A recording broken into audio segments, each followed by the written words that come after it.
owners, welcome to today's video. Today we're going to be talking about the differences between captive bred animals and wild caught, which seems pretty obvious, but we're also going to dive into ways that you can tell them apart. That way you don't accidentally buy a wild caught not meaning to, and basically the pros and cons of each one, because all wild caught animals are reflected usually negatively in the reptile keeping hobby, but there are certain times where it's not a negative and it can be helpful if it's done by the right people. So we're just going to have a whole discussion about all of these things today. So to start off, if you are not familiar with what a captive bred reptile is or a wild caught, we're going to start from the very beginning at the basics. So captive bred reptiles are reptiles that are bred in the reptile hobby. At some point in the past, they were taken from the wild to be put into the pet trade. That in and of itself can be seen as a positive, because we wouldn't be able to keep any of these animals whatsoever unless at some point they were taken from the wild and implemented into this hobby and bred over time, so that way they became a captive born reptile that we can keep as a pet. So that just automatically lets you know that wild caught isn't necessarily always bad. However, when you're keeping captive bred animals, once they've been bred for so long, it's kind of similar to even dogs, because at some point they were just like wolves and wild dogs, and they were taken from the wild, and over time they were bred and they became domesticated. And reptiles are similar in the way that they become more tolerant of people and trusting of people when they are born down that line. It's ingrained in their DNA to be a little bit more tolerant to people rather than a wild caught animal that doesn't have any of that background whatsoever. So a lot of animals that we see in captivity now, like bearded dragons and crested geckos and leopard geckos and ball pythons, a lot of these animals are very tolerant of people. Of course, every individual is going to be a little different. Some of them may be more defensive than others, and some are just more trusting than others. But for a majority of these animals kept in the pet hobby, a lot of them are just very tolerant of people, and that's what makes keeping them as pets so enjoyable, and it makes it easier for us as keepers as well. When animals are bred in captivity, we are able to know a lot of information about them, especially from the breeder. You're able to know their genetics, their makeup, their lineage, especially if you are interested in getting an animal that you can breed yourself. If you're looking for a specific outcome that you're trying to breed, this is all information that you would need to know. So if you want to breed, getting a captive bred animal would be an ideal option for you. Another positive thing about captive bred animals is that a lot of the times they are going to be, for the most part, much healthier than wild caught, because they have grown up in a safe environment, hopefully by a good breeder that's giving them all of the attentive care that they need. And so they will be able to acclimate well within their new home with you once you bring them home, and you should have a smooth start with your reptile and have a healthier one and have all the information you need if you're getting a captive bred reptile, which is what I recommend for most people in the pet hobby, if not all, but there are some instances where wild caught can be okay. So wild caught is basically when you are just getting an animal from the wild. This can also apply to if you get an animal that was pregnant in the wild, but then they were born in captivity. It's still very similar to wild caught in this, because they have not been bred down that line of being captive bred animals. So these animals are not as trusting of people. They are going to be very defensive. A lot of times wild caught animals from living in the wild may have injuries or parasites and illness or mites. They can have a lot of different health issues, which can make it very difficult for a keeper to deal with, especially when you're dealing with vet bills. It's going to be very expensive. But wild caught can be helpful if you are trying to infiltrate a new bloodline and you are a breeder and you're looking to, get new bloodlines into your breeding. That could be a good thing to do. It can also be good for people that are working in conservation. If there's an animal that is endangered in the wild, or the numbers are going down and you are working on trying to increase those numbers for the wild, that can be a very positive thing. But for people that are just trying to get a pet, it is not recommended to try and get wild caught, because you're going to have a lot of health issues. They're not going to acclimate as well, and they're not going to be as tolerant of people. So now that we have some background on the differences between captive bred and wild caught, we're going to talk about how you can tell if the animal you're getting is captive bred versus wild caught, and the red flags to look out for, because I myself fell victim to this and accidentally got a wild caught animal and I had no idea. So that's why I like to make videos like this, to bring some awareness. So a captive bred animal, if you are going to a reptile store or a show or just looking to buy an animal in general online, if you are seeing a breeder that is selling this animal that you want, it is important to look at what the breeder is selling. If they focus on one main species or a few, that is okay. But if you're seeing a breeder or seller sell a wide range of different species of reptiles, there's a chance that they are not all captive bred. So that's something to be aware of. Mainly, like, you'll see, like, if someone's at a booth at a reptile show, you'll see they have just like all ball pythons or all leopard geckos, or they may have 2 or 3 different species of like crested and gargoyle geckos, you know, something that they specialize in. That's very normal. But if you go to a reptile show, there are some booths that will just have like a super random range of animals, and that is your red flag right there, because there's a good chance that that wasn't a breeder just working on a project, and some of those animals may be coming from the wild. Another thing to pay attention to is that captive bred animals, if you go to the breeder will have information on the animal. They can answer questions if they're a good breeder. Not all breeders are on the same level, and not all of them will have all the information, but they should have a majority of the information, including genetics, lineage. They can show you who the parents are of the animal that you're getting. They can answer questions like, when was the last time this animal in particular ate?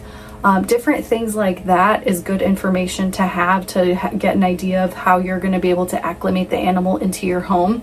And if the seller is not able to answer these questions, that's not a very good sign. And especially if it's wild caught, they may not be able to answer if the animal is eating when the last time it ate, because a lot of times wild caught animals are sick and they may not be eating, they may be skinnier, so that's something to also pay attention to.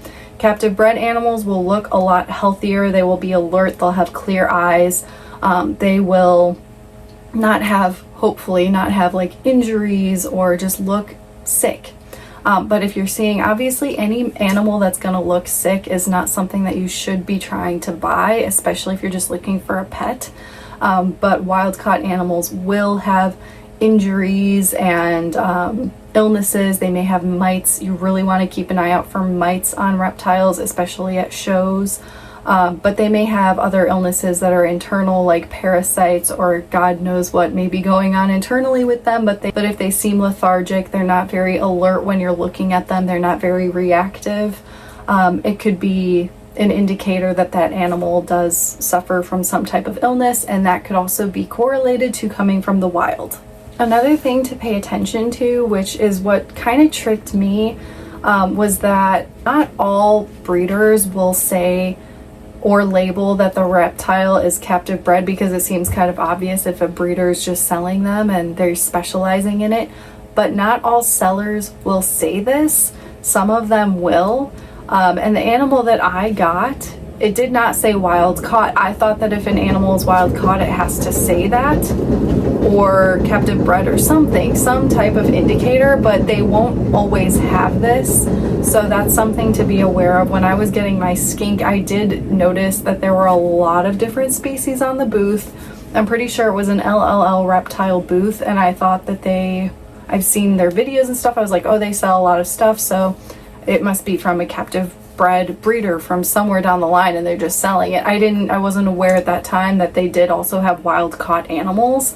And so I picked out Chancho, my blue tongue skink, and nothing was labeled, and I wasn't aware, and I just assumed he came from a breeder even though they had a wide selection. I thought that that was just a place that sells a wide selection of reptiles, which they do, but for me, I just thought they were all captive bred, and this one happened to not be captive bred.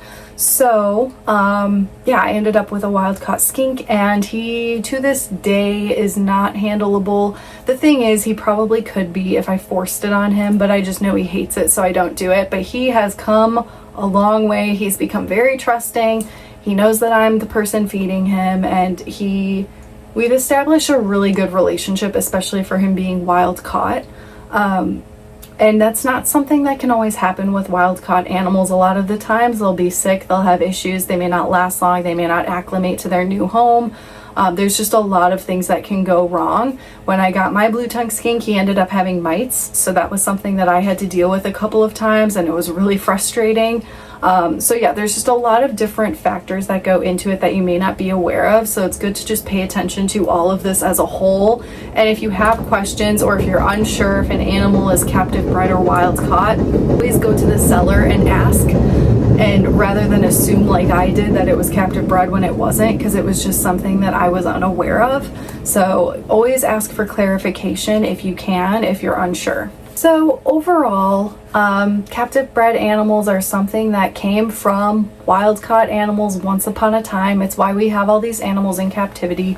It's not always reflected on as a negative thing, but if you are just searching for a pet, it is very important to keep in mind that getting a captive bred animal is going to be much easier and cheaper for you, honestly. And you may see like reptiles will be much cheaper if they're wild caught for their price initially, because they may have like health issues and injuries and things that you aren't aware of. And vet bills with reptiles, exotic reptiles, is not cheap.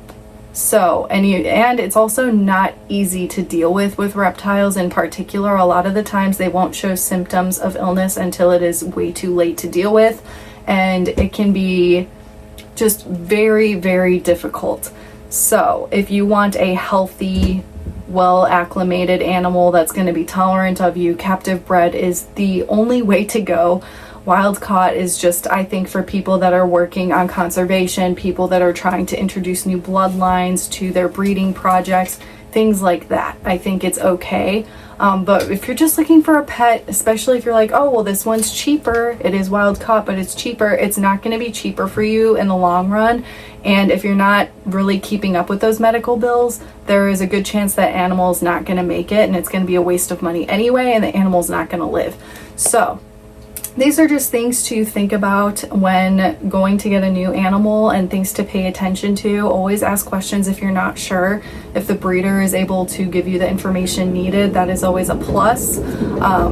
Not all breeders are great. Some of them won't have basic information, and honestly that's a red flag to just not get an animal from them, because you want to make sure that you are getting an animal from a place that knows their stuff and is taking proper care of their animals, and it's a healthy animal. And if you are interested in getting a reptile because you're looking to breed it, it also just makes all the sense to get a captive bred animal. That way you can get all of the genetics, the lineage, all of that information, so that way you can put that info into whatever you want to create for your breeding project.